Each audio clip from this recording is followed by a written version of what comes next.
জায়গাটা ছিল খুবই আকর্ষণীয় এবং দেখতে খুবই সুন্দর ছিল। তো চলো guys, let's start the blog. Welcome back to my new blog. Hello guys, কি অবস্থা সবার? আশা করি সবাই ভালো আছেন। আমিও আলহামদুলিল্লাহ আপনাদের দোয়া প্লাস ভালোবাসায় ভালো আছি।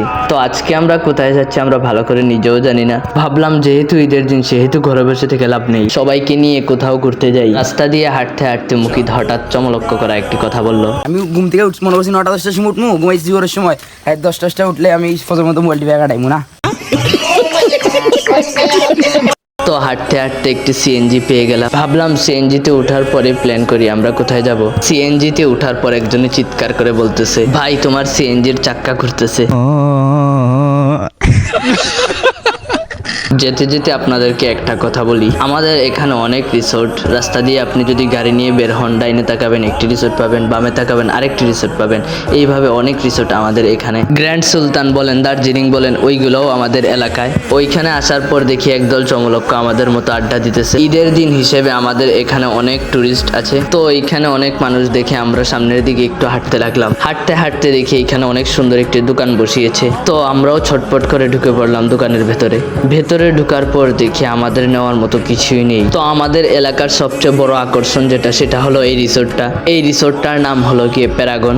রিসোর্টটাতে প্রতিনিয়ত অনেক টুরিস্ট থাকে। ইনশাআল্লাহ নেক্সটে কোনোদিন রিসোর্টটা ঘুরে ঘুরে দেখানোর চেষ্টা করব। ভাবলাম কোথাও বসে চা খাই। এই রিসোর্টটা খুবই সুন্দর, বাহির থেকে যেমন দেখতেছেন ভিতরে গেলে আরো সুন্দর। তো চলুন ভিতরে যাওয়া যাক। প্রথমত হলো গিয়ে ঈদের দিন, সেকেন্ডলি তাদের রিসোর্টের ডেকোরেশনটা ছিল খুবই সুন্দর। ঈদ হিসেবে তাদের বিশেষ অফার ছিল, সেই অফারের মেনু বোর্ডটা সামনেই রাখা ছিল। তাদের লাইটিং এর ডেকোরেশনটা ছিল খুবই সুন্দর। আমার খুবই ভালো লেগেছে তাদের লাইটিং এর ডেকোরেশনটা দেখে। মেঘলা আকাশ ও এত সুন্দর গাছের নিচে বসে চা খাওয়ার মজাটাই তো হবে আলাদা। তাই দেরি না করে ছটফট করে চা অর্ডার করে দিলাম। তো আমরা এখানে চা খাচ্ছি এবং একজন আরেকজনের সাথে কথা বলতেছি। চা খেতে খেতে আপনাদেরকে আমি দেখাই রিসোর্টের মেইন ভিউটা।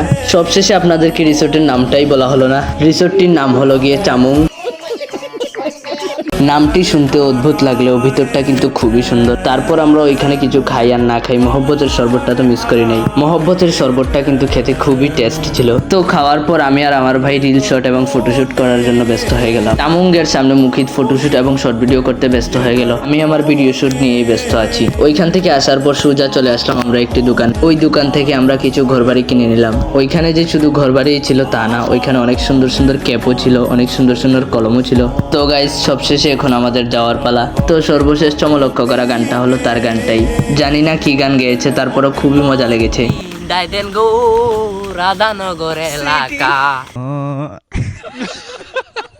তো গাইস, ভালো থাকবেন, সুস্থ থাকবেন। আল্লাহ হাফিজ, বাই বাই, আসসালামু আলাইকুম।